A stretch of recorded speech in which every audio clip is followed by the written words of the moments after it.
성경 누가복음 19장 45절에서 48절까지입니다. 신약성경 129쪽에 있습니다.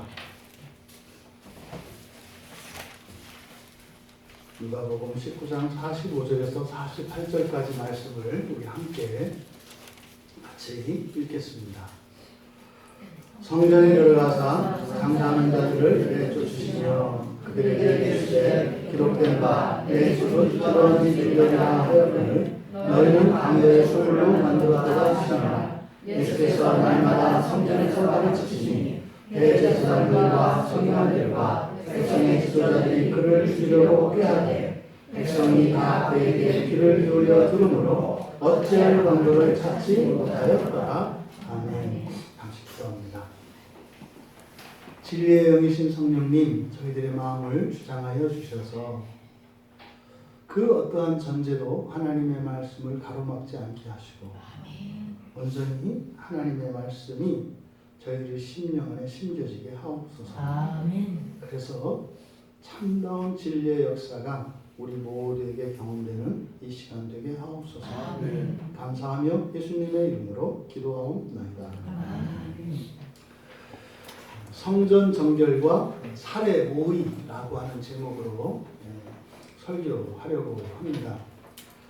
마태, 마가, 누가, 요한복음 이 네 개의 복음서에서 모두 다루고 있는 사건입니다. 그러니까요, 아주 일반적인 사건이에요. 어느 누구도 빼놓을 수 없었던 사건. 그러니까 이것은 우리의 양식과 같은 것입니다. 그런데 이 예수님의 성전을 정결하게 하시는, 성전을 정화하시는 이 사건은 요한복음에 가장 자세하게 기록되어 있습니다. 그래서 어저께 여러분들에게 요한복음을 읽어보시라고 미리 말씀을 드렸던 겁니다. 그런데 이 사복음서를 기록한 사람 가운데 이 누가라고 하는 이 누가는 원래 직업이 의사입니다. 의사이기 때문에 굉장히 꼼꼼하고 굉장히 정확하고 굉장히 자세하게 진술하는 그런 경향이 있습니다. 그런데 유난히 이 사건에 대해서만큼은 이례적으로 말을 아끼고 있습니다. 사실은 굉장히 중요한 사건인데 말을 굉장히 아끼는 것은 오히려 평소와 다른 태도를 보임으로써 이 사건의 무게감을 더해주기 위한 것으로 보여집니다. 지금 예수님께서 성전의 장사치들을 내쫓으신 사건, 그리고 이제 성전에서 말씀을 가르치신 사건, 그랬을 때 예수님을 죽이려고 하는 이 음모가 시작되었다는 겁니다. 이 사건의 내용은 그렇습니다. 예수님이 성전을 정결하게 하셨고, 그리고 정결하게 하신 성전에서 말씀을 가르치셨고, 그때 예수님을 죽이려는 음모가 싹트기 시작했다는 겁니다. 이게 이제 아주 간단한 내용입니다만 굉장히 중요한 내용입니다. 먼저 이 말씀을 통해서 우리들이 얻을 수 있는 유익, 오늘이 이제 종교개혁 주일로 우리가 섬기는 주일입니다. 10월 31일이 1517년 마틴 루터가 비텐베르그 성당에 95개조의 비판문이죠. 그러니까 천주교회의 잘못된 것, 다시 말해서 천주교회는 교회가 아니다라는 것입니다. 천주교회는 교회가 아니다라고 하는 그 이유를 95개 조항으로 조목조목 그것을 비판하며 성당의 문 앞에 붙였습니다. 그것이 이제 발화점이 되어서 전 유럽으로 이제 참된 교회를 회복해야겠다라고 하는 종교개혁이 전 유럽으로 퍼져나가기 시작했습니다. 사실상 이 종교개혁은 마틴 루터 이전부터 오랫동안 몸부림이 있었습니다. 천주교회 내부에서 이건 아니다. 이거는 성경에서 이야기하는 기독교가 아니다. 그래서 수많은 사람들이 실제로 천주교회 안에서 박해를 받고 심지어는 파문을 당하고 심지어는 이단으로 낙인 찍혀서 화형당하는 이런 일들이 오랫동안 이미 수백 년 전부터 계속되고 있었습니다. 그런데 이것이 대규모적으로 그리고 범교회적으로 확산되어진 그 시발점이 마틴 루터가 이 95개조 반박문을 붙인 사건이었기 때문에 1517년 12월 31일을 종교개혁이 일어난 날로 우리가 정해서 기념하는 것입니다.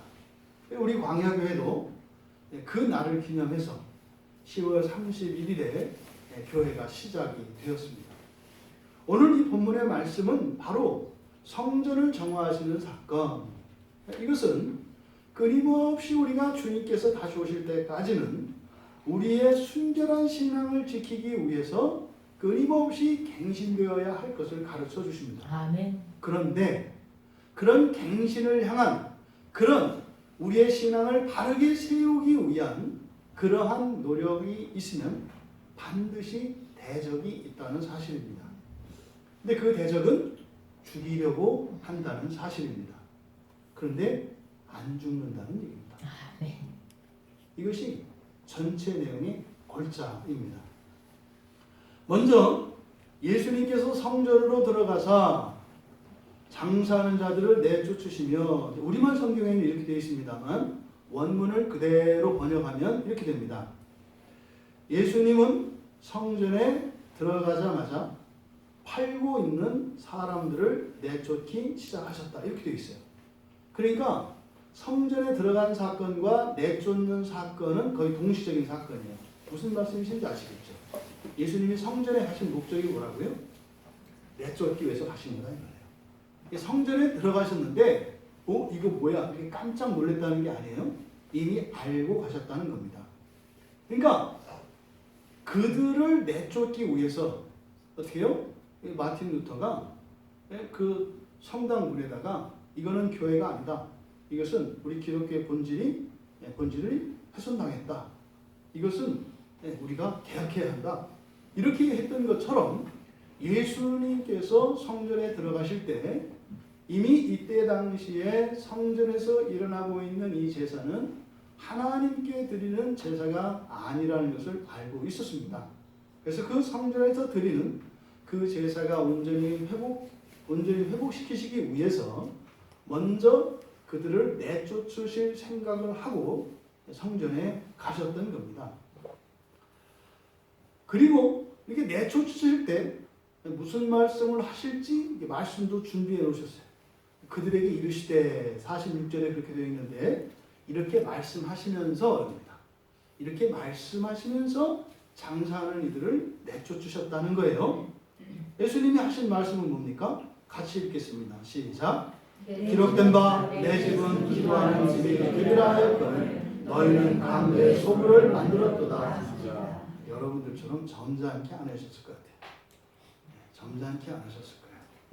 아주 무서운 목소리로 주전과 같은 그런 표정을 지으시며 단호하게 이 장사치들에게 엄하게 꾸짖으셨을 겁니다.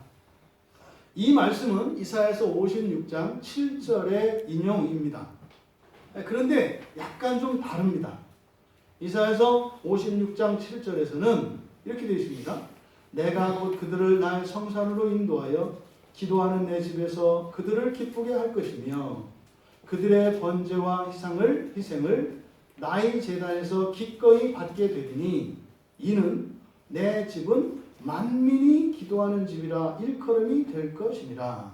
뭔 말이 빠진지 아시겠죠? 무슨 말이 빠져있죠? 만민이라는 말이 빠져있어요. 만민이 기도하는 집이라 일컬음이 될 것이다.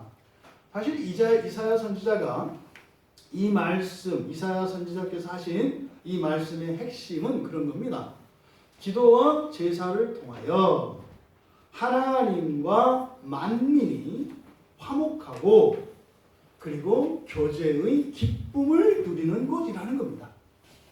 성전의 목적이 바로 만민과 하나님이 화목하게 되고 또 그 교제를 통해서 기쁨을 누리시는 거예요. 아멘.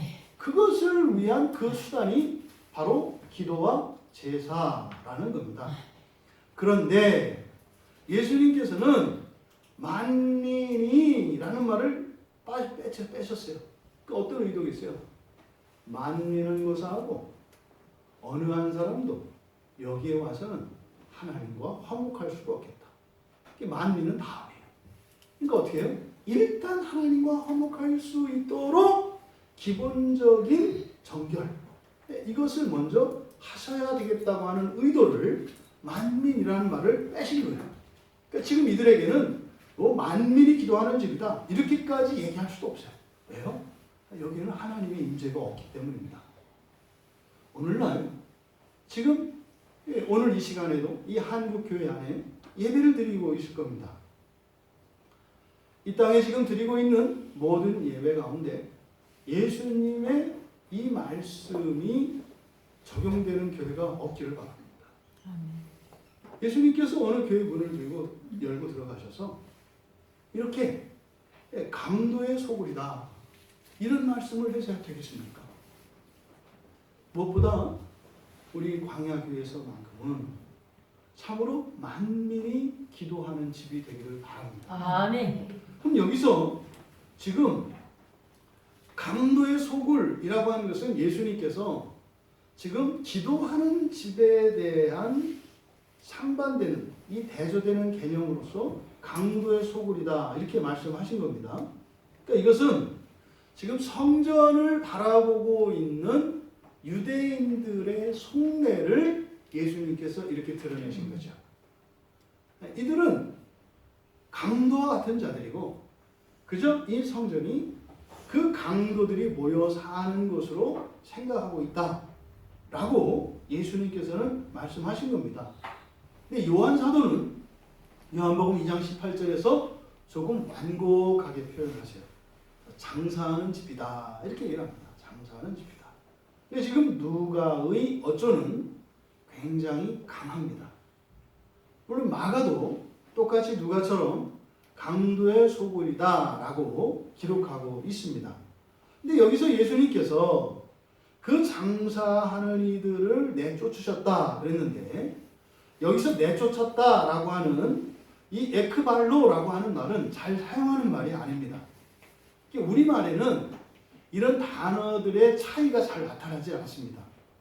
그냥 왜 내쫓았는지를 모른다고요. 그리고 누구를 내쫓을 때 쓰는 말인지를 모른다고요. 여기에 사용된 내쫓는다는 말은 단순히 안에서 밖으로 내모는 것만을 의미하지 않습니다.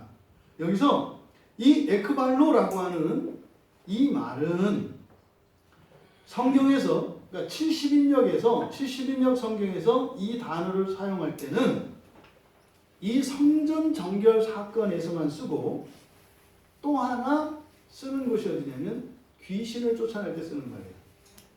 여기서 내쫓는다는 말은 귀신을 쫓아낼 때만 사용하는 말이다 이 말이에요. 그러니까 지금 예수님께서 이 장사치들을 내보냈는데 이 장사치들을 누구와 같이 취급하고 계시다? 귀신들과 같이 취급하고 계시다는 거예요. 이거는요 절대 타협의 여지가 없고 관용할 수 없다는 이야기입니다. 이건 해결되지 않으면 안 된다는 얘기입니다. 그 다음에 47절에 보면은 예수님께서 가르치시는 이야기가 나와요. 이게 해결되지 않고서는 가르쳐지지 않습니다. 성전이 정화되기 전에는 하나님의 말씀이 선포될 수도 없고 선포돼도 가르쳐지지를 않습니다. 그러니까 오직 우리는 말씀을 통해서 믿음을 얻어서 우리는 구원에 이르게 되는데 말씀을 가로막는 이 적이 바로 뭐라는 겁니까? 이 성전을 훼손하고 있는 거예요. 그러니까 예수님께서 지금 쫓아내신 이 장사하는 자들, 이 장사꾼들, 이들은 누구겠습니까? 성경에서 우리가 살펴보면 하나님과 하나님 백성 사이를 가로막는 장애물들입니다. 절대로 하나님께 갈 수 없도록 하는 방해물들이에요. 이것이 마가복음 4장 19절에서는 세상의 염려와 재물의 유혹 그리고 기타 욕심이라고 이야기를 합니다. 개인적으로 우리 안에 있는 그런 것들이에요. 그런 거죠. 여러분들이 내가 예수를 믿었으니 예수님도 나한테 좀 주시오? 이게 지금 말이 된다고 생각하세요? 내가 예수님을 믿어줬으니까 예수님도 나한테 뭘 좀 주셔야지? 그것도 이런 생각을 많이 합니다. 그런 생각 많이 해요. 내가 예수를 믿어줬더니 내가 하나님을 믿어줬더니 하나님 나한테 뭐 하는 게 있어? 하나님이 먼저 믿어서 여러분이 믿은 거예요. 시작이 잘못된 거예요. 하나님이 여러분을 믿으셔서 여러분에게 이 세상의 모든 것으로도 살 수 없는 구원을 주신 거예요. 아멘. 그리고 나서 우리가 고작하는 게 뭐예요? 믿지 않는 것 같이 믿는 거예요. 그런데 그거 갖고도 위세를 부리는 우리 대단하도다. 인간들이야. 대단하잖아요. 어마어마한 것을 먼저 받았어요. 그것으로 우리는 믿는 거예요. 믿어서 구원받는 게 아니에요. 먼저 구원이 임한 거예요. 그래서 믿는 거예요. 아멘. 그랬는데 그거를 또 공로로 삼아. 그러니까 내가 믿었으니 뭘 줘야 된다는 거예요. 오늘 여러분 교회 오시기 전에 오늘은 내가 이 어려운 상황에서도 교회를 가니 주님 알아서 내 일을 해결하시오. 이런 생각을 했다면 강도예요. 강도예요. 말이 안 되는 얘기예요, 여러분. 진짜로 여러분이 하나님에게 뭔가를 했다면 그럴 수 있어요. 여러분 평생에 늘 것만큼이라도 하나님께 무엇을 더 해줄 게 있다면 해도 돼요. 우리의 목숨을 드려도, 우리의 전 재산을 드려도, 우리의 인생을 드려도 하나님께 드리는 게 아니에요. 못다 갚는 거죠. 못다 갚는 거죠. 우리는 요구할 수가 없다는 사실을 잊으시면 안 돼요. 그런데 이런 세상에 대한 염려, 이러한 재물에 대한 유혹이나 이런 욕심들이 말도 안 되는 생각을 하게 하고 그걸 안 들어준다고 하나님한테 원망하고 불평하고 여차하면 내가 신앙 끊는다? 뭐 이럽니다. 나 교회 안 나온다? 뭐 이럽니다. 위대하다 인간이야. 그 위대한 인간은 강도입니다. 또 복음을 변질시켜서 천국문을 닫고 천국에 가는 길을 가로막는 자들이 있어요. 이들은 하나님 앞에 나아갈 수 없게 합니다. 천국문을 닫아버려요. 그리고 닫아버리는 정도가 아니라 거기에 들어갈 마음이 전혀 없고 거기에 가는 자들을 막아요.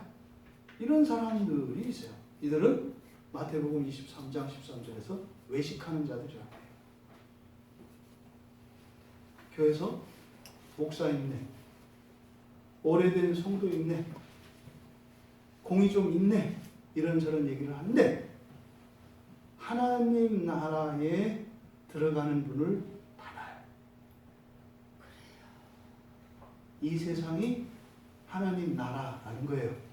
지금이 우리 마음이 하나님 나라라는 거예요. 무슨 미래의 하나님 나라를 바라느냐, 이거 이렇게 이야기를 해요. 이들을 뭐라고 해요? 성경에서는 외식하는 자들이라고 이야기를 해요. 예수를 믿는 구원의 참된 의미를 모르는 자들이죠. 이들을 외식하는 자들이라고 해요. 또 로마서 1장 17절과 18절에서는 천국에 가는 것은 믿음으로 가는 겁니다. 그런데 믿음이 아닌 불의라고 하는 것은 완전하지 못한 거예요. 완전하지 못한 것은 뭐겠습니까? 우리의 선행, 우리의 기도, 우리의 공로, 우리의 지식, 우리의 신념, 우리의 신조, 이런 모든 것들은 불의예요. 불의하다는 것은 나쁘다는 의미가 아니라 불의하다라고 하는 말은 무슨 말입니까? 완전하지 않다는 뜻이에요. 악하다는 말과 불의하다는 것을 착각하시면 안 돼요. 불의하다라고 하는 것은 완전하지 않다는 거예요. 구원은 오직 믿음으로만 이룹니다. 믿음 이외에 다른 무엇으로 구원을 이야기하는 자들은 불의로 가로막는 자들, 불의로 진리를 가로막는 자들입니다. 이들이 강도죠. 장사꾼들이죠. 또 하나님과 성도들 사이를 분열시키는 열심이 있습니다. 이 갈라디아서 4장 17절에 이야기하는 거예요. 여러분, 열심은 무조건 좋은 게 아닙니다. 특히 신앙생활에 좀 열심히 했던 부모님들 잘 아시죠? 여러분들의 그 잘못된 열심이 우리 아이들의 신앙을 뺏어버렸다는 거. 교회 안 가는 이유가 왜 그래요? 엄마의 잘못된 열심 때문에 애들이 안 가요. 착한 애들 내가 한 고3까지는 다녀요. 고3까지는 내가 교회 다녀주자. 이게 뭐예요? 전혀 그런 의도는 없었지만 하나님과 하나님 백성 사이를 이간시켜요. 잘못된 열심이. 이런 일들은 교회 안에서도 많이 일어납니다. 만약에 목회자가 무조건 열심을 가지고 성도들에게 막 압력을 행사할 때 압력밥솥이 터지는 것처럼 한번 터져버리면 수리가 됩니다. 그 파괴력은 어마어마합니다. 그러니까 온갖 열심과 인내와 노력과 공로와 그 무엇으로 마치 구원에 이르는 것처럼 끊임없이 성도들을 억압하는 사람들이 있어요. 특히 요즘에 지금 한국 장로교회 안에 들고 있는 거 있어요. 칼제비들이 있어요. 칼제비들이 누구냐면 교리를 가지고 난도질하는 사람들이에요. 이렇게 지켜보고 있다가 자기와 다른 게 뭐 하나 있으면 이단이라고 해요. 마귀새끼예요. 여러분, 믿음 이외에는 우리가 구원을 얻는 다른 이유가 없어요. 아멘. 그 믿음조차도 우리의 믿음이 아니라 누구의 믿음이에요? 하나님의 믿음이에요. 아멘. 만약에 우리의 믿음이 구원의 근거라면 아무도 구원에 이를 자가 없습니다. 여러분 잘 아시잖아요. 갈 때보다 더 가벼운 게 우리들의 믿음이잖아요. 여러분, 하나님이 먼저 우리를 사랑하시고 우리를 믿으셨기 때문에, 그 무슨 말입니까? 먼저 구원해 주셨기 때문에 구원받은 거지. 우리의 무엇이 구원의 이유가 되지 않는다. 이렇게 잘못된, 그래서 하나님 백성들로 하여금 오히려 하나님 앞에 나아가지 못하게 하는 열심이 있어요. 이런 교회 가면 성도들이 늘 벌벌벌벌 떱니다. 늘 두려워합니다. 뭐 틀리면 어떡하나? 뭐가 잘못되면 어떡하나? 그러니까 자유가 없어요. 아니, 교회 왔어요. 아무도 없어요. 근데 불이 다 켜져 있어요. 기도하고 갈 때 어떻게 해야 돼요? 근데 못 가요. 틀리면 어떡하나? 못 간다니까요. 교회 왔는데 아무도 없어요. 목사님은 확실히 오늘 없어요. 어디 멀리 간다 그랬어요. 근데 문이 활짝 열려 있어요. 교회에서 기도하고 갈 때 어떻게 해야 돼요? 문 닫고 가야 돼요. 근데요, 이렇게 하다가 에이, 이거 하는 거예요. 왜요?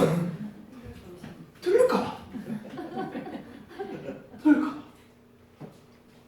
우리 성경 공부할 때 제가 그냥 그렇게 마음에 있는 얘기를 궁금한 거 다 물어보라고 해도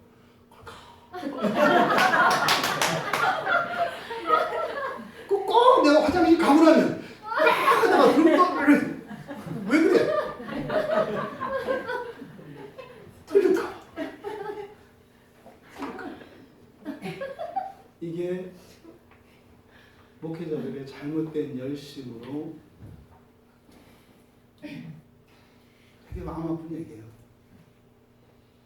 이런 것들이 하나님과 성도 사이에 방해물이 되는, 천국문을 닫아버리는 이런 것들입니다. 그럼 지금 예수님이 장사꾼들을 내쫓으셨다. 이 장사꾼들을 마치 귀신처럼 취급하셨다. 이거는 반드시 쫓아내야 된다는 거예요. 반드시 해결돼야 한다는 거예요. 그럼 이것을 여기서 지금 성전에서 내쫓으신 거니까 오늘날 우리들에게 성전은 어디입니까? 예, 우리 또 여기도 성전이에요. 교회도 성전이에요. 그러면 교회를 섬기는 우리 목회자들, 이때 당시에 성전을 섬기는 제사장들, 이들이죠. 그들에게 주는 교훈은 무엇이겠습니까? 또 우리의 마음이 성전이니까 우리 성도들에게 주는 교훈이 무엇일까? 우리들이 생각해 볼 수 있습니다. 먼저 종교 지도자들에게 주시는 이 말씀이 주시는 그 교훈, 그것은 성전이나 이런 종교, 신앙을 이용해서 하나님의 백성들을 상대로 해서 돈벌이를 하거나 자기 배를 불리기 위한 인간적으로 이렇게 사사로이 이용해서는 안 된다는 뜻이에요. 절대로 안 된다는 뜻이에요. 그렇게 하는 것은 귀신짓과 똑같다는 거예요. 이거는 반드시 해결되어야 한다는 겁니다. 여러분, 구약의 성직자들의 가장 중요한 사명이 뭡니까? 하나님과 백성들을 화목시키는 거예요. 하나님과 백성들 사이를 가로막고 있는 이 죄를 속죄함으로써 하나님과 백성들 사이를 다시 화목시키는 거예요. 이게 제사장들이 해야 되는 가장 본질적인 사역이에요. 이것은 오늘날 우리 목회자들에게도 다른 말입니다. 하나님과 성도들 사이에 있는 이 방해물인 죄의 문제를 속죄하고 성도들로 하여금 그 죄를 깨닫도록 하고 그 죄를 예수 그리스도께서 십자가에서 대속하여 주심으로 그리스도를 믿는 자들에게 완전히 그 죄를 탕감하여 주셨다고 하는 그 복음을 온전히 전하는 겁니다. 아멘. 이것이 목회자들의 사명이에요. 아멘. 그 거룩한 목적을 위해서 성전에서 속죄의 제사가 드려지는 거고요. 거기서 용서가 선포되는 거고요. 하나님의 은혜가 부어지는 거예요. 아멘. 근데 이때 당시에 성직자들은 이 제사장들이 어떻게 했던 거예요? 장사치들한테 뒷돈 받았겠어요? 안 받았겠어요? 당연히 받죠. 당연히 받죠. 지금 장사꾼들과 짜고 이런 백성들의 구원 그리고 백성들의 그 종교심을 이용해서 서로의 입속을 채우고 있었습니다. 그만하라는 거예요. 더 이상 하면 안 된다는 거예요. 절대로 해서는 안 된다는 거예요. 이것이 성직자들에게 주는 이 말씀의 교훈입니다. 되게 두려운 말씀입니다. 그러면 성도들에게 주는 교훈은 뭐겠습니까? 강도의 소굴이라고 하신 이 성전, 우리들의 마음 아니겠어요? 우리들의 마음이, 이 마음에 있는 이 성전이 자신의 정욕이 들끓는 이 속된 그리고 이 현세의 욕망들로 가득 차 있어서는 안 된다는 거예요. 그러니까 그것을 채우기 위한 어떤 수단으로 삼지 말라는 겁니다. 그럼 여러분, 그럼 성도들에게 강도라고 하는 것이 뭐겠어요? 예수를 믿는 성도들이 자신이 행한 이런 헌신, 이런 예물, 또한 공로, 이러한 것들을 무기로 삼아서 하나님께 내가 원하는 것을 내놓으라고 윽박지른다는 뜻이에요. 이것은 정도의 차이가 있을 뿐입니다. 여러분, 이 말씀을 굉장히 무겁게 받아들이셔야 돼요. 굉장히 지금 누가가 이걸 강조한다고 했어요. 말 많은 누가가 말을 확 줄여서 얘기하고 있고, 또 지금 이것은 귀신을 쫓아내는 것처럼 말씀하고 있다고 말씀을 드렸어요. 여러분들 안에 있는 이것이 밝혀져야 되고 아멘. 그것을 반드시 해결해야 합니다. 아멘. 여러분, 은혜로 주신 구원이 우리의 정욕을 채우는 수단이 되어서는 안 된다 이 말이에요. 아멘. 구원을 얻어서 하나님 앞에 나아갈 수 있다고 하는 그것이 옳거니 이번에 나아가서 한몫 잡으리라 이런 생각을 해서는 안 된다는 거예요. 은혜의 구원은 주님께 나아가서 친밀한 교제와 하나님의 그런 사랑과 하나님의 은혜에 대한 감사의 고백을 하기 위해서 가야 되는 거다. 아멘. 추석 명절인데 고향을 가면서 이번에 가서 산 저편에 있는 텃밭을 팔아서 사업자금 삼으리라 이렇게 가면 안 된단 말이에요. 없는 형편이라도 아끼고 알뜰살뜰 귤한 공기라도 감사의 마음을 담고 사랑으로 들고 가야 된단 말이에요. 우리가 매주 주님 앞에 나와서 예배를 드릴 때 우리의 마음이 그래야 한다는 말이에요. 아멘. 오늘 은혜를 못 받았어. 남은 게 없어. 차비가 아깝다. 시간 아깝다. 이렇게 하면 안 된다.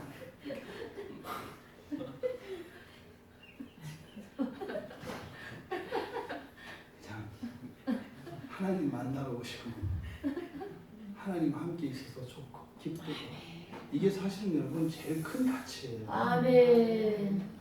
우리 성도들에게 주는 교훈은 이런 겁니다. 여러분, 그러면은요, 그 가운데 우리의 필요는 주님이 먼저 아세요. 그 여러분이 챙길 일이 아니에요. 주님이 챙기신 일이에요. 지난 한 주 여러분이 사실 때 여러분은 주님을 안 봤지만 주님은 여러분 뒤에서 따라다녔다고요. 얼마나 아프고 힘들었는지도 아시고요. 뭐가 필요한지도 아셔요. 그런데 우리가 모르는 것을 하나님이 아시는 게 있어요. 때예요, 때. 아멘.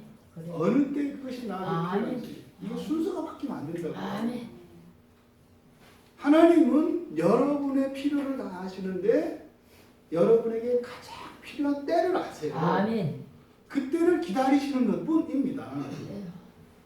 우리는요, 그냥 주님 사랑하고 주님께 감사하고 주님 만남 자체가 좋고 이렇게 가야 된다 이거예요. 아멘. 네?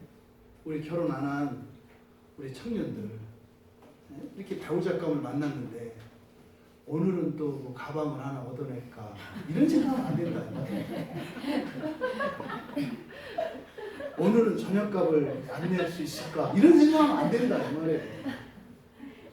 당신이 가난하다면 당신을 사랑하는 그 사람은 이미 당신이 가난한 걸 알고 선물도 준비했고 밥값도 준비했고 용돈도 따로 봉투 챙겨왔어요. 근데 그걸 먼저 얘기하면 속물되는 거예요. 수단 삼으면 안 되는 거죠.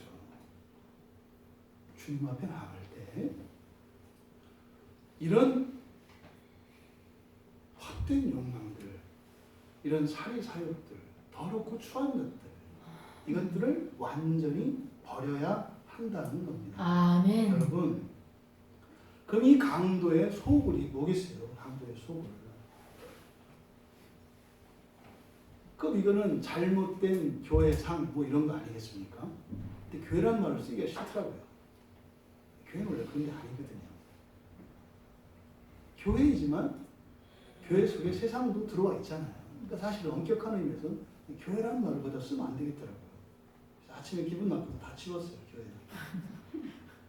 그러니까 참된 신앙이 아니고 편협하고 왜곡되고 고집스러운 우리들의 마음이에요. 1차적. 이게 강도의 소굴이에요. 하나님 말씀이 들어가질 않았어요. 여러분 마음속에. 자기 듣고 싶은 대로 듣고 자기가 아예 안 들어. 듣기 싫은 거를. 그리고 말도 안 되는 거를 막 들어. 이게 지금 우리들 성도들의 마음이죠. 또 그런 사람들이 북적이는 곳, 그게 강도의 소굴이겠죠. 되게 마음이 아파요. 그런 곳에 내가 있다고 생각만 해도 너무 끔찍하지 않나요? 이기심과 욕망과 고집스러움과 이런 표독함으로 가득 찬 사람들이 모여있는 것. 겉으로는 웃음을 가장하지만 속으로는 칼을 가지고 있고 사람들을 정죄하는 사람들. 또 이거를 요즘 말로 청담동파라고 한다든가. 요즘 그렇게 한대요. 교회에서 그런 말을 쓴대요. 청담동파라고 한대요. 겉으로 번듯하고 속으로 미워하고 무시하고 깔보고 이런 사람들을 청담동파라고 얘기를 한다고 하더라고요. 교인, 그것은 그리스도인의 모습이 아니죠. 또 거룩함을 잃어버린 채 보이는 형식과 이런 외형만 중시하는 곳, 이런 데가 강도의 속을 이겠죠. 또 그 교인들의 그 영혼의 변화, 그 본성의 변화, 그 구원이라고 하는 사명을 망각한 채 그저 현실, 그리고 이 땅의 일에만 매여 있는 곳, 거기가 강도의 속을 이겠죠. 오늘날 교회 안에서 성직자들과 교인들의 활동과 의식을 우리가 냉철하게 들여다봐야 합니다. 한쪽에서는 대형마트처럼 서 있는 사람은 모두 다 오시오, 나는 빈 의자, 이렇게 하는 그런 교회도 있고, 그래서 사람들만 모으기에 여념이 없는, 그래서 수많은 사람들이 들어오고 나가는, 계속 사람들이 바뀌는 이런 곳들이 있어요. 또 한편으로는 부유한 사람들만을 위해서 만들어 놓은 명품 매장 이런 데 있지 않습니까? 가방 가면은 1,000만 원, 2,000만 원 이런다면서요. 거기는 오라고 해도 안 가잖아요. 겁나서. 혹시 들어갔다가 사야 나오는 줄 알고 못 나오게 될까 봐 못 들어가잖아요, 우리는. 그런 명품 매장처럼 소수의 특별한 선민의식으로 가득 찬, 이 자만심에 가득 찬 사람들이 모여있는 이런 배타적인 교인을 양산하는 이런 것도 있습니다. 근데 이렇게 아무나 막 그냥 끌어모으는 것이나 마치 이렇게 특별한 사람들이냐 하는 이 두 가지는 완전히 다르지만, 한쪽은 모두 다 끌어모으고 한쪽은 특별한 사람만 모은다는 점에서 정반대인 것 같지만, 이 둘의 공통점은 교인들을 호갱으로 전락시키는 거예요. 여기서 호갱이란 요즘에 쓰는 말인데 호구 손님을 말합니다. 이걸 요즘 말로 호갱이라고 해요. 이게 이제 신조어인데 쓰는 말입니다. 이거 뭐예요? 교인들을 만만하게 본다 이 말이에요. 그래서 어떻게 잔뜩 자만심만 부풀려 줘가지고 자기가 뭐라도 되느냐 이렇게 교인들을 만들어요. 그래서 나는 이 세상에서 최고의 교회를 다니고 있고, 나는 인류 신자이고, 말도 안 되는 이런 생각을 하게 해요. 그게 뭐예요? 살살살 긁어주니까. 그런데 이런 사람들은 말이 안 되는 거 아시죠? 아무것도 모르면서 다 아는 줄 알아요. 이게 문제예요. 아는 거 하나도 없는데 본인은 다 안다고 생각해요. 또 반대로 그냥 여기 앉기만 하면 구원이 뚝뚝뚝뚝 떨어지느냐. 이것도 뭐예요? 이것도 교인들을 완전히 호구치고 가는 거죠. 그 대가는 누가 치러야 돼요? 내가 치러야 돼요. 내가 치러야 돼요. 근데 그런 이야기는 성경에 나오지 않거든요. 어디 성경에 명품 교인을 얘기하는 거예요? 그러지 않아요. 교인은 항상 똑같아요. 항상 똑같아요. 왜요? 교인은 하나님 앞에 서는 것이기 때문에. 사람 앞에 서는 것이 아니라 하나님 앞에 서는 것이라, 맨 처음에 예수를 믿었던 날부터 10년이 10년 되고 그 구원의 은혜와 사명에 붙잡혀서 이렇게 목사가 되고 선교사 되고 이렇게 중직자가 된다 하더라도 항상 동일한 거예요. 명품, 잘난 이런 거 없어요. 항상 동일한 거예요. 그러니까 우리는 어떻게 해요? 다 형제 자매잖아요. 네. 아니 예수님도 우리하고 근본이 같다고 하는데 네. 어느 누가 내가 좀 더 나은 신자라는 생각을 하냐 이 말이에요. 말도 안 되는 얘기죠. 여러분 기도하는 집이어야 하는 이 교회가 이 성전이 강도의 소홀된 그것을 보고 예수님께서 고치러 오신 겁니다. 여러분 이 기도하는 집으로서의 교회, 이 교회는 그리스도 안에서 하나님의 은혜로 믿는 성도들에게 일어나는 존재의 변화를 통해서 하나님과 사랑과 화목이 회복되고 또 그 은혜가 세상으로 흘러 넘쳐가게 하시는 축복의 통로로서의 거룩하고 영광스러운 사명 공동체입니다. 아멘. 또한 그 교회는 차별이 없습니다. 아멘. 그리고 실수와 오류가 교정될 때까지 무한히 허용되는 자비와 관용의 공동체입니다. 아멘. 누가 나는 옳고 너는 틀리다고 이야기할 수 있겠습니까? 이것은 내가 옳고 저것은 내가 옳겠죠. 여러분 손과 발을 옳고 그름으로 구분할 수 있습니까? 손이 옳아요? 발이 옳아요? 이 말도 안 되는 소리잖아요. 말도 안 되는 소리잖아요. 참된 복음이 선포되었을 때 그런데 이 일어나는 반응은 놀라울 정도로 이례적입니다. 지금 참된 이렇게 기도하는 집으로서의 교회가 어떤 것인지 또 강도의 소굴은 무엇인지 쫓아내야 하는 장사꾼 강도는 무엇인지를 우리가 이야기를 했는데 이런 이야기가 선포될 때 어떤 반응이 일어났습니까? 19장 47절에서 뭐라고 해요? 대제사장과 서기관들과 백성의 지도자들이 그를 죽이려고 꾀하되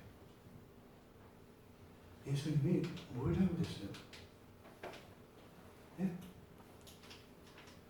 예수님이 뭘 잘못했냐고요?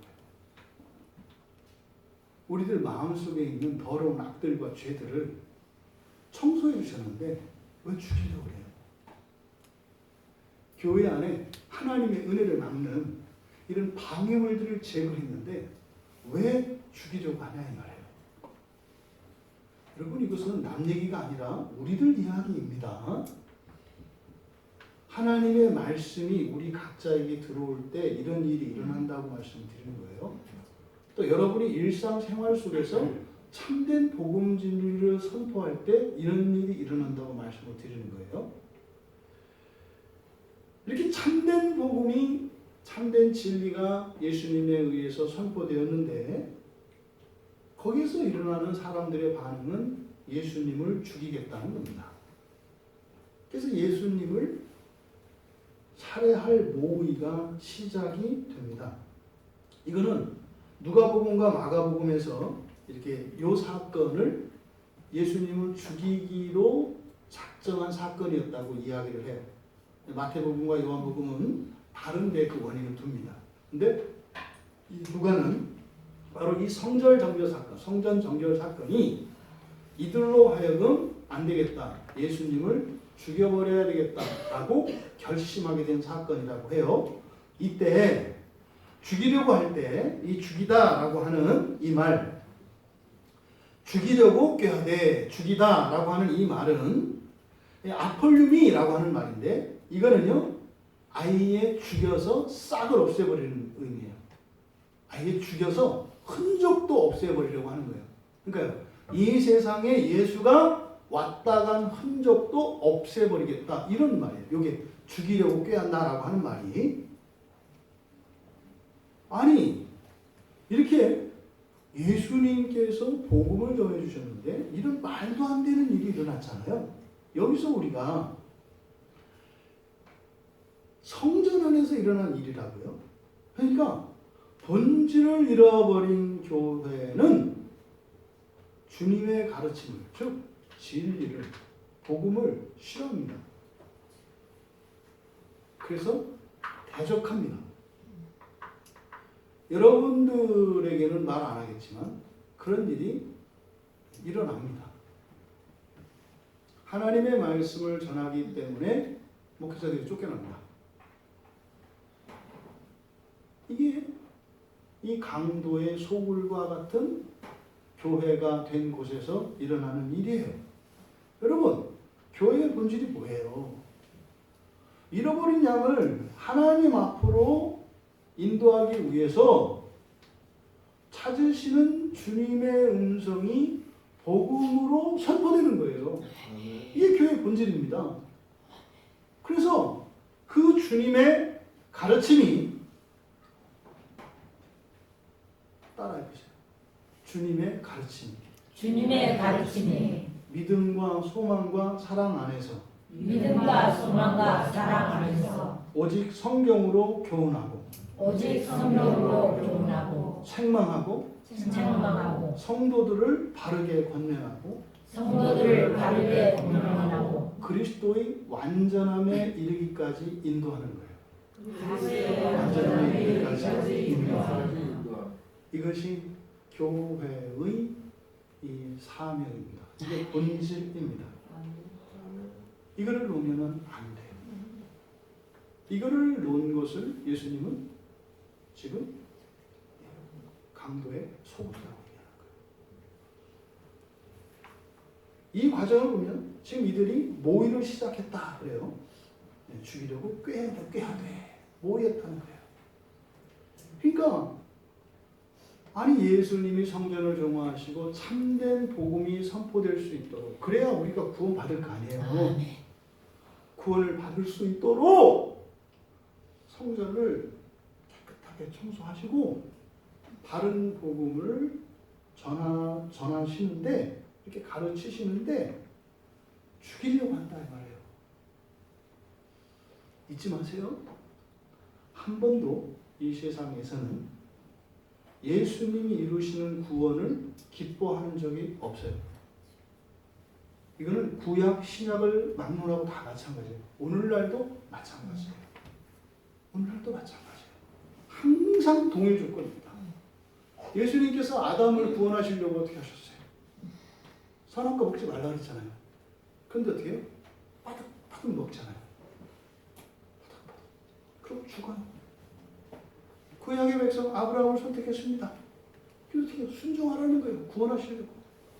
바득바득 불순종합니다. 오직 여호와만 따르는 거예요. 믿을 게 없다는 거예요. 어떻게? 바닥 우상을 따라갑니다. 그거 다 죽어요. 신약에서는요. 오직 예수만 믿으라는 거예요. 아멘. 예수님의 말씀만 믿으라는 거예요. 아멘. 100% 따라하는 거 아니에요. 예수님만 믿으라는 거예요. 아멘. 그리고 그 길만이 참된 길이라는 것을 믿고 추구하라는 거예요. 아멘. 그럼 하시겠다는 거예요. 아멘. 근데 어떻게 바득 자꾸 사람의 행위로 뭘 하려고 합니다. 지식으로 뭘 하려고 합니다. 안 된다니까요. 안 된다니까요. 아니 신약 성경에서 그렇게 예수님한테 야단을 맞는 서기관, 성경 박사예요. 박사라니까요, 박사. 바리새인 경건의 대가들이에요. 안 된다니까요. 오직 믿음. 아멘. 오직 믿음이에요. 아멘. 다른 거 없어요. 다른 것은 하나님이 해주실 일입니다. 아멘. 근데 지금 누가는 특별히 이렇게 예수님을 죽이려고 모의에 가담한 사람 중에 한 세력을 더 넣어요. 이게 누구냐면 백성의 지도자들이에요. 누가만 이렇게 얘기해요. 그러니까 백성의 지도자들까지 예수님을 죽이려고 하는 그 일에 가담했다고 이야기를 합니다. 누가는 뭘 얘기하고 싶은 걸까요? 바른 말씀에 대한 대적은 교회 안에만 있는 게 아니라 교회 밖에도 있다는 사실이에요. 그러니까요. 바른 말씀과 바른 신앙을 대적하는 일에서는 온 세상이 다 한 통속이 된다는 거예요. 여러분 그래서 바른 신앙을 가지고 바른 길을 갈 때는 전부 다 사방이 적이 됩니다. 이게요, 조심해야 돼요. 적이 많다고 해서 바른 길을 가는 건 아니에요. 아, 나는 적이 많으니까 바른 길을 가나 봐. 그 정반대도 그런 일이 일어나는 거예요. 그 말도 안 되는 그 기본적으로 이렇게 상식 이하일 때 가는 데마다 다 대적이 일어나죠. 이들이 왜 살해 의도를 갖게 되었을까요? 바른 말씀인데 이들을 살릴 수 있는 생명의 말씀이고 구원의 길인데 왜 대적하고 왜 죽이려고 하는 걸까요? 이상하잖아요. 예수님의 가르침에 문제가 없어요. 없어요. 왜 문제가 없을까요? 문제가 없는지 어떻게 알아요, 여러분? 예수님 말씀에 아무 문제가 없다는 걸 어떻게 여러분들이 그렇게 증명할 수 있어요? 아니, 예수를 안 믿는 심지어는 무신론자들도 예수님을 성인이라고 하잖아요. 예수님을 존경해야 될 사람이라고 하잖아요. 하나님이라고 믿지 않는 사람도 예수님은 존경해야 되는 사람이라고 하잖아요. 그러니까 예수님의 말씀이나 행적에는 문제가 있어요, 없어요? 없는 거예요. 없는 거예요. 그런데 이렇게 죽이려고 할 때 이유가 있지 않겠어요? 아니, 믿지 않는 사람들도 존경하는 사람을, 하나님을 믿는다는 사람들이 왜 죽이려고 하냐 이 말이에요. 이유가 있지 않겠느냐. 자기들이 죄가 드러나니. 여러분 얘기하는 거예요? 여러분 얘기하는 거예요. 왜 우리가 완전히 예수님을 믿지 않느냐 이 말이에요. 이렇게 얘기한다고 저는 다 하나요? 아니요. 저희도 있다니까요. 왜 그럴까? 이거는 우리들의 문제예요. 우리들의 문제. 우리들의 문제. 못돼 먹은 교인 이런 나의 문제라고요. 항상 교회 이 성경은 내 얘기를 하는 거예요. 내 문제예요. 내 문제. 왜 예수님을 죽이려고 할까? 왜? 첫 번째는 그거겠죠. 앞에서 쫓아내셨다는 말씀의 의미가 뭐라고 그랬습니까? 귀신 취급했다고 그랬죠. 근데 누구를 쫓아냈죠? 상인들을 쫓아냈어요. 이 사람들이 상인들을 귀신 취급하는 예수님을 보고 나도 똑같이 귀신 취급하는 것처럼 느꼈던 것 같아요. 아시죠? 무슨 말씀인지. 공모를 해고부들을 알아. 똑같이 어떤 잘못을 했는데 용케 나는 피했어. 근데 그래서 딱 매를 맞고 벌을 받고 하면 되게 내가 맞는 것 같아. 이 얘기를 하는 거예요. 그러니까 예수님이 어떻게? 뭐야? 거기서 성전에 와가지고 장사하니까 내가 성전 세를 얼마 받고 이렇게 했는데 그걸 무슨 귀신이라 그래. 내가 말이야. 제사장인데. 내가 서기관인데 말이야. 뭐 이런 거죠. 근데 예수님의 그 말이 모멸감을 느꼈다 이 말이에요. 모멸감을 느꼈다고요. 여러분들이 가끔 설교 듣다 저한테 모멸감 느끼지 않으세요? 나를 아주 그냥 밟는구만. 비슷한 거예요. 제가 여러분을 왜 밟아요? 여러분 내가 얼마나 사랑하는데. 아멘요.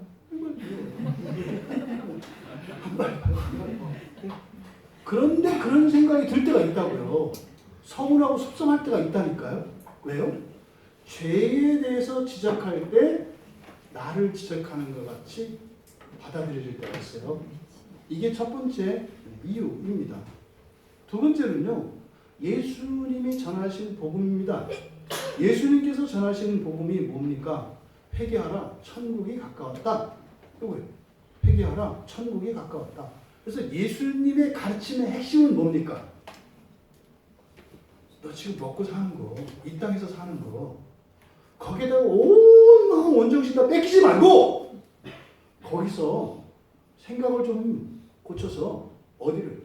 하나님 나라를 바라고요. 아멘. 완전히 하나님 나라 아니에요. 조금 덜어서 이렇게 하나님 나라 신경 좀 써라. 이게 예수님이 전하신 복음의 핵심입니다. 그런데 이들이 예수님을 죽이려고 하는 것은 뭐예요? 그럼 안 되는 거죠. 100% 이 땅, 이 세상 나라만을 위해서 살아야 되는데 거기에서 마음을 돌리려고 하니까 죽이려고 하는 거죠. 여러분 조심해야 합니다. 이때 이 제사장이나 서기관들도 회개를 굉장히 강조했습니다. 회개는 유대교에서도 굉장히 강조하는 거예요. 교회에서만 강조하는 게 아니에요. 무당도 강조해요. 똑바로 살아. 그렇게 살다가는 너 집 거덜나. 이런다 이 말이에요. 그게 회개예요. 회개는 다 강조하는 거예요. 교회에서만 강조하는 게 아니에요. 선생님도 회개를 강조하잖아요. 부모도 회개를 강조하잖아요. 친구도 회개를 강조하잖아요. 너는 왜 네 맘대로만 하냐? 뭐 이렇게 하잖아요. 여러분, 회개는 교회만 있는 게 아니에요. 중요한 것은 무엇으로 돌이키느냐가 중요한 거예요. 이 세상 나라에서 어디로? 하나님 나라, 천국으로 우리의 생각을 돌리는 거, 이게 예수님의 회개의 핵심이에요. 아멘. 이들의 문제는 뭐예요? 하늘 생각하던 것도 이 세상으로 돌려야 된다는 생각을 한 거죠. 완벽하게 이 세상만 생각하고 있었기 때문인 거죠. 그런 그들에게 하나님 나라를 이야기하는 예수님은 이단이에요. 역적이에요. 그런데 이런 얘기가 오늘도 계속되는 거 아세요? 지금 천국 얘기하면 이상하게 봐요.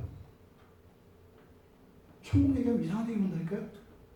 주님이 다시 재림할 것과 종말에 대한 얘기를 이제 은근히 사경에 광고하는 거예요. 이렇게 종말에 대한 얘기를 하면 이거 뭐 잘못된 것처럼 생각을 해요. 딱 이 사람들이잖아요. 누가 이래요? 목사들이래요. 목사들 요즘에 종말을 얘기하고 부활을 얘기하고 하나님의 심판을 얘기하고 첫째 부활을 얘기하고 그러면 죽이려고 그래요. 너무 닮았잖아요. 너무 닮았잖아요. 아멘. 목적이 다른 거예요. 목적이. 세 번째로는 요한복음의 도움을 받으면 요한복음 5장 40절에서 44절에 보면 이들은 성경을 연구한대요. 그런데 영생을 원하지 않는데요. 영생을 원하지 않는데요. 그리고 하나님의 영광이 아니라 사람의 영광을 취한대요.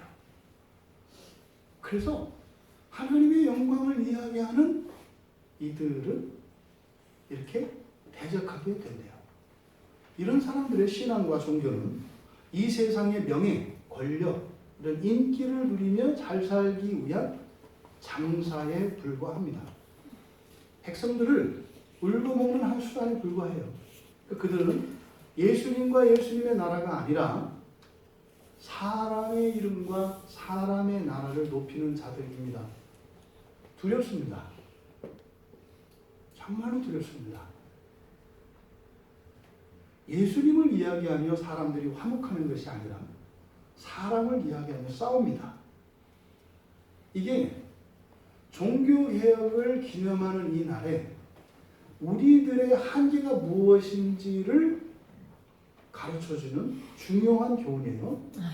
종교개혁은 잃어버렸던 성경을 되찾아온 겁니다. 성경을 되찾아온 건 뭐예요? 유일한 그 기준을 되찾아온 거라고요. 그러면 그 성경을 들고 우리가 하나가 되지 않겠습니까? 그런데 수많은 신앙의 선배들이 목숨을 걸고 되찾아온 성경은 버리고 사람들의 책을 읽기 시작했어요. 성경을 읽고 형제가 하나 되는 것이 아니라 성경은 내비두고 성경에 관한 사람들의 책과 이론들을 읽어서 그것으로 분열과 분리가 일어나요. 이거는 그냥 우연적인 일이 아닙니다. 왜 그렇다고요? 사람의 영광을 구한다. 여러분, 하나님의 영광을 구하지 않고 사람의 영광을 구한다. 사람의 영광은 뭐고 하나님의 영광은 뭡니까? 사람의 영광은 잘난 사람이고요. 하나님의 영광은 잘난 하나님 자녀예요. 여러분들은 잘난 사람이 되고 싶습니까? 잘난 하나님의 자녀가 되고 싶습니까? 이게 하나님의 영광, 사람의 영광이에요. 하나님의 영광을 구하기보다 사람의 영광을 구한다. 사람들 앞에서 높은 사람이 되려고 하고 자꾸 박사가 되려고 하고 자꾸 선생이 되려고 하고 예수님이 하지 말라 그랬잖아요. 선생 되지 말라 그랬잖아요. 박사 되려고 하지 말라 그랬잖아요. 박사 중에 박사인 바울도 그 박사를 똥으로 여긴다 그랬잖아요. 근데 어설픈 사람들이 자꾸 박사 노릇을 하려고 그러고 자꾸 선생이 되려고 그래요. 왜 그렇다고요? 사람의 영광을 구하니까. 하나님의 영광을 구하는 사람들은 서로 사랑하고 연합되게 되어 있습니다. 아멘. 사람의 영광을 구하는 사람들은 자꾸 갈라서게 되어 있습니다. 이거 우리가 알 수 있죠. 바로 이런 세 가지 이유로 예수님을 대적하고 살해할 의도를 갖게 됐습니다. 그런데 48절에서 백성이 다 그에게 귀를 기울여 들으므로 어찌할 방도를 찾지 못하였더라. 어찌할 방도를 찾지 못했다. 죽여서 아예 죽여서 싹도 없애려고 했는데 흔적도 없이 싹 지워버리려고 했는데 도저히 그럴 수가 없었다. 이렇게 얘기해요. 왜요? 그렇죠. 백성이 다 그에게 귀 기울여 드림으로. 여러분 보세요. 얼마 전에도 뭐 우리나라 장관 임명 문제를 가지고 뭐 시끌시끌 했었지 않습니까? 뭐 황제 접견이니 뭐 이런 얘기도 나오고 많았잖아요. 또 실제로 이렇게 권력 있는 사람들을 다루는 것을 보면 우리 같은 이 일반 소시민들을 다루는 거하고 너무나 다르거든요. 예, 뭐 어떤 사람은 정신지체다 그랬는데 뭐 화성 연쇄살인 사건 범인으로 이렇게 오랫동안 감옥에 있었다면서요. 만약에 그 사람에게 변호사가 15명이 붙으면 19명이 붙으면 어떻게 못 들어가요? 그때 명명백백한 그 죄를 져도 수많은 변호사들과 법적 제도 장치 안에서는 그런 법적 처벌을 피할 수 있는 합법적인 길이 있죠. 권력은 대단한 겁니다. 근데 여러분 보세요. 지금 여기서 누가가 그랬잖아요. 예수님을 죽이기로 이렇게 모의한 사람들이 누구라고요? 대제사장, 서기관, 그다음에 백성들의 지도자예요. 백성 지도자들이 누구예요? 정치 권력을 가진 사람들이에요. 사내들이 공연 안에 있고 있겠죠. 이 사람들은요. 오늘날로 얘기하면 입법, 사법, 행정, 언론, 방송 이 지도자들이에요. 예수 하나 못 죽이겠어요? 죽일 수 있다고요. 일도 아니에요. 더더군다나 이때에는 일도 아니에요. 일도. 그러니까 이들이 죽이기로 마음먹었다면 없앨 수 있어요. 그런데 어찌할 방도를 찾지 못하였더라. 근데 그 이유가 뭐예요? 백성이 다 그에게 귀 기울여 들음으로예요. 여러분, 마가는 이것을 무리가 다 그의 교훈을 놀랍게 여김으로 그를 두려워했다 그래요. 이게 뭡니까, 여러분? 최소한의 이 진리를 들을 귀가 있으면 못 죽여요. 여러분들이 말씀을 사모하고 그 말씀을 듣는다면 말입니다. 못 죽여요. 못 죽여요. 여러분들이 설교를 듣고 성경을 보고 기도하고 있다면 죽어도 안 죽어요. 아멘. 죽어도 안 죽어요. 아멘. 못 죽여요. 그 말씀을 여러분들이 듣고 있다면. 이거예요. 그걸 들으면 어떻게 해요? 두렵다니까요. 여러분의 재산, 여러분의 힘, 이게 두려운 게 아니에요? 그렇죠. 말씀을 들을 때 두렵다고요. 왜? 지가 죽어. 마귀가 지가 죽는다니까요. 말씀을 듣는 여러분들 되시기 바랍니다. 이게 사는 길이에요. 그러니까 어찌할 방도를 찾지 못하더라. 그러니까 어떻게 해요? MP3 고장나게 하고 스마트폰 배터리 나가게 하고 설교 파일 지우게 만들고 이렇게 하는 거죠. 못 듣게 하는 거, 못 듣게 하는 거. 하지만 여러분, 그들은 포기하지 않습니다. 그래서 끝나는 게 아니에요. 그래서 누가가 일부러 이 사건을 짧게 얘기한 거예요. 아직 안 끝났다는 암시죠. 그러니까 베드로 사도는 우는 사자와 같이 삼킬 기회를 찾고 있다고 하잖아요. 그러니까 돼요. 죽여서 아주 뿌리를 뽑으려고 하는데 그걸 없애겠어요? 그 생각이 없어지겠어요? 안 없어져요. 이제 누가복음 22장에 가면 이제 말을 아꼈던 누가가 말을 많이 합니다. 예수님을 실제로 죽이게 되는 사건이에요. 그래서 22장에서는 길게 얘기합니다. 이제. 그러니까 의도적으로 이때를 위해서 말을 아낀 거예요. 19장에서. 그럼 22장에 보면은 근데 여기서 눈여겨봐야 되는 게 있어요. 누가복음 22장에 가면은 죽인다라고 하는 이 말이 있는데 무슨 방도로 죽일까 궁리했다 그래요. 22장 2절에 보면 여기서 죽인다라고 하는 말은 앞에서 사용한 말과 다릅니다. 앞에서 사용한 죽인다는 의미는 뭐랬어요? 죽여서 아예 싹도 없이 흔적을 싹 지우는 거라 했잖아요. 근데 여기서는 죽인다는 말, 그러니까 그런 생각에 변화가 일어났어요. 무슨 말이요? 어떤 변화가 일어났어요? 여기에 사용된 말이 죽이다라고 하는 말이 뭐냐면 아나이레오라는 말이에요. 이레오를 아나이레오? 뭐 이렇게 아나이레오. 아나이레오라는 말인데 이 아나이레오라는 말은 원래는요 선발한다는 뜻이에요. 선발한다. 근데 이게 성경에 죽인다는 뜻이 돼요. 이런 겁니다. 사형수가 있는 감옥이 있어요. 거기에 가서 고대에서 누구 하나 뽑죠. 사형시킬 사람 하나 뽑죠. 이게 아나이레오예요. 여러 가운데 한 사람을 뽑아서 죽이는 것. 이것을 아나이레오라고 합니다. 근데 이때가 언제냐면 6월절이라 하는 무교절이 다가오네. 이스라엘 최대의 명절입니다. 최대의 명절날 죽일 방도를 꾸며요. 최대의 명절날. 근데 이 아나이레오라고 하는 말은 누가가 이 말을 사용하는 것은 되게 의미심장합니다. 왜냐하면 이 아나이레오라는 말은 모세가 갈대 상자에서 바로 공주의 손에 들어 올려질 때도 아나이레오예요. 모세가 물에서 건진 자라는 뜻이잖아요. 그때 물에서 건져 들려 올린 자, 이게 모세거든요. 그러니까 이 아나이레오라고 하는 것은 단지 죽는 것만을 말하는 게 아니라 선택돼서 선발된다는 의미도 가지고 있어요. 그러니까 지금 누가가 왜 이 말을 썼을까요? 죽인다는 의미도 있어요. 근데 이거는요, 특별히 선발된다는 의미도 있어요. 정반대되는 의미를 가진 거예요.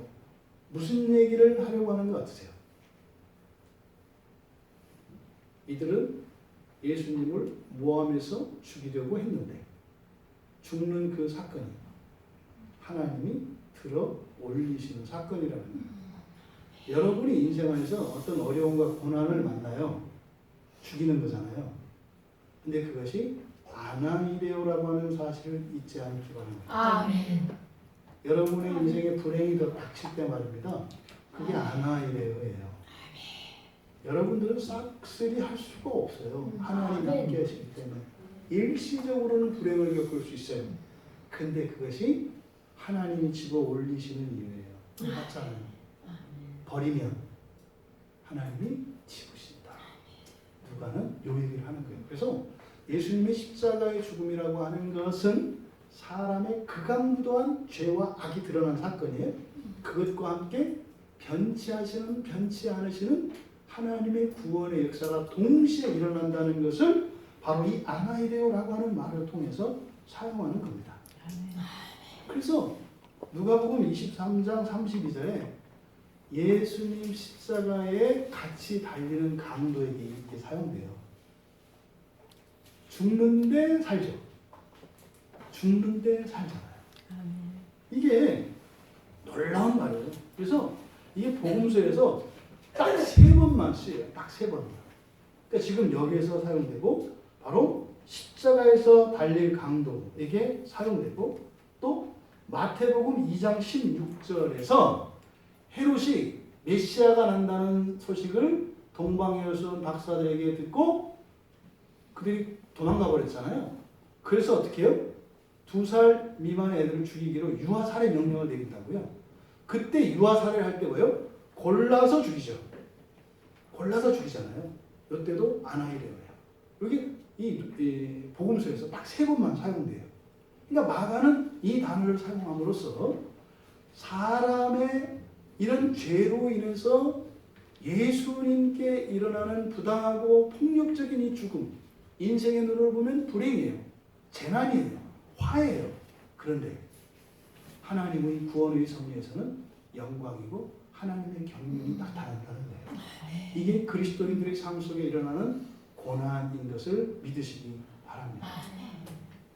그리고 사도행전 22장 20절에서는 스데반의 죽음에 이 말이 사용돼요. 그러니까 이 말은 세상적으로 보면 죽는 거예요. 그런데 하나님 손에 들려지는 거예요. 아멘. 그러니까 이들은 뭣도 모르고 죽이려고 하지만 오히려 그것 때문에 하나님의 복이 임한다는 거예요. 세상의 원수들이 여러분을 허물어뜨리려고 여러분들을 박해합니다. 그런데 그것 때문에 여러분들은 하나님께 더 큰 은혜를 아멘, 누리게 아멘, 되는 사실이에요. 아멘. 그래서 마귀는 안 됐네. 죽이려고 해도 더 잘 돼서 패가 많이 아프겠네. 이게 그리스도인들의 삶입니다. 아멘. 여러분 22장에 보면 결정적으로 하지만 이 악이 어떻게 실행되는가를 봐야 합니다. 왜요? 우리도 예수님을 죽일 수 있어요. 우리도 우리의 신앙을 죽일 수 있어요. 우리도 하나님의 말씀을 죽일 수 있어요. 물론 그것 때문에 우리가 살아나겠습니다만 그것은 악한 것이면 틀림이 없습니다. 예수님을 죽일 방도가 없어서 어찌할 바가 없었다. 이렇게 얘기했어요. 그런데 3절에 가룟진이라 불리는 유다에게 사탄이 들어가니 유다가 대제사장과 성전 경비대장들에게 가서 예수 넘겨줄 방도를 의논하네. 내 안에서 변절이 일어난 겁니다. 타협이 일어난 겁니다. 여러분들이 신앙을 버리기로 표시한다게 사정 때문에 그런 것처럼 환경이 그래서 그런 것처럼 미끄러져도 된다는 마음을 열어놨다는 겁니다. 그러면 거기를 타고 들어옵니다. 그래서 예수님을 죽입니다. 근데 놀라운 것은 그 뒤에 그렇게 죽음의 자리로 나가시는데 예수님께서 성찬을 베푸셨다는 사실이에요.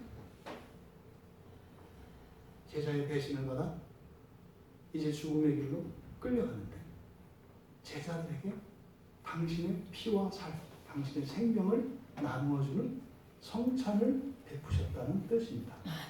여러분, 구원하시려는 하나님의 뜻 안에서 일어나는 일입니다. 아멘. 그런데 제자들의 배반으로 인해서 그 예수님을 죽이는, 우리의 신앙을 죽이는, 우리의 진리를 말리는 그런 음모가 성취된다고 하는 사실을 기억하시기 바랍니다.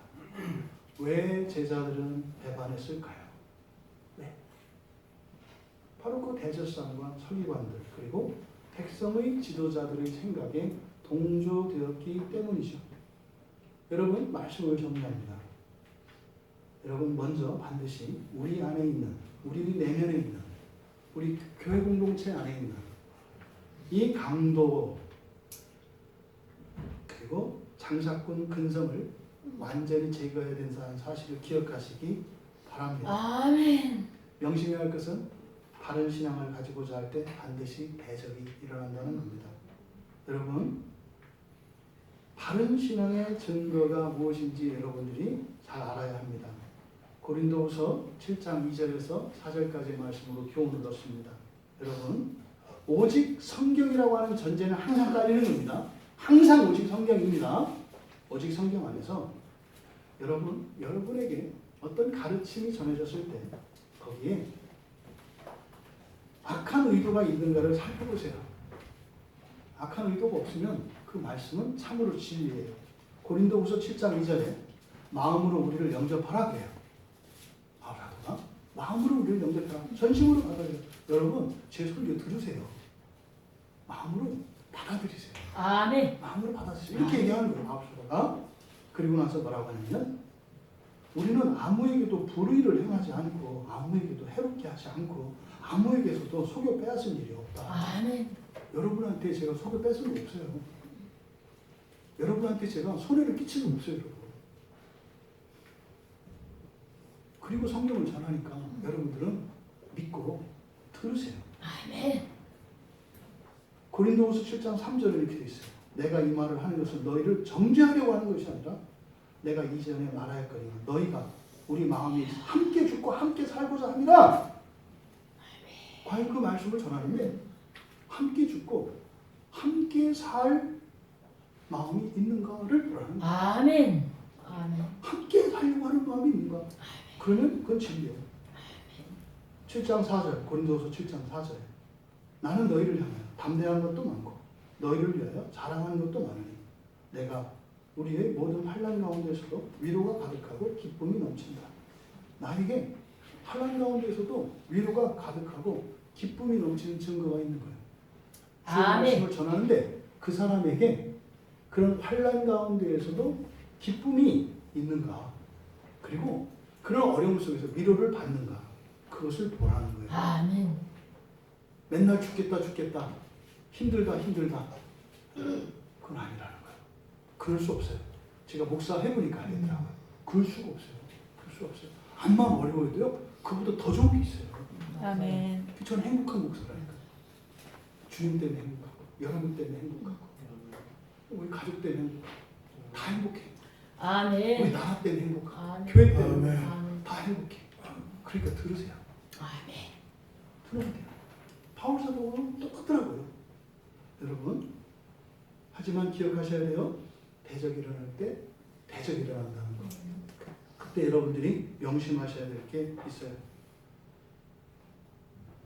여러분, 하나님 나라가 가까이 온 것을 기억하세요. 아멘. 하나님 나라가 가까이 온 것. 아멘. 그걸 잊으시면 안 돼요. 아멘. 그걸 잊으시면 제자들도 그들에게 동조가 돼요. 영원할 것 같죠? 오늘 밤에 당장 그 하나님 나라가 임할 수 있다는 사실을 잊지 마시고 아멘. 여러분 최고의 가치입니다. 아멘. 여러분 인생 모든 것을 다 걸만해요. 아멘. 여러분 이 성전 정결은 신앙의 정결입니다. 아멘. 교회의 정결입니다. 아멘. 그럴 때 살해 모의가 일어납니다.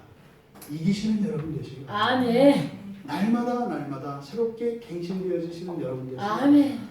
그래서 첫째 부활에 참여할 수 있는 복된 여러분 되시길 주님의 이름으로 축원합니다. 아멘. 말씀을 생각하는 우리 같이 기도합니다. 하나님, 내 신앙을 날마다 새롭게 갱신하기를 원합니다. 하나님, 정말로 온전한 신앙으로